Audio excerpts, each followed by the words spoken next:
Samantala, nakatanggap naman ng tulong ang mga pedicab driver sa Negros Occidental dahil sa programang Kapwa Ko, Sagot Ko ng EB Magalona Municipal Police Station na layuning paigtingin ang ugnayan ng mamamayan at kapulisan. Ibabalita yan ni Patrol Woman Justin May Halyores. Pinangunahan ng mga tauhan ng EB Magalona Municipal Police Station ang aktibidad ng pamamahagi ng pagkain sa mga pedicab drivers sa EB Magalona, Negros Occidental ngayong Huwebes, 20 ng Hunyo taong kasalukuyan. Ang nasabing aktibidad ay bahagi ng programang Kapwa Ko, Sagot Ko na nanglalayong tumulong sa mga kapuspalad na kababayan.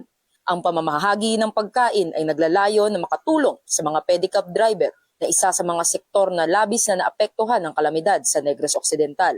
Ito ay isang paraan upang ipakita na ang kapulisan ay hindi lamang para sa pagpapanatili ng kapayapaan at kaayusan, kundi pati na rin sa pagbibigay ng tulong at suporta sa mga nangangailangan sa komunidad. Mula rito, sa Police Regional Office 6, ako ang inyong PNN Correspondent, Patrol Woman Justin May Halyores, alagad ng batas, tagataguyod ng Balitang Pulis. Maraming salamat, Patrol Woman Halyores.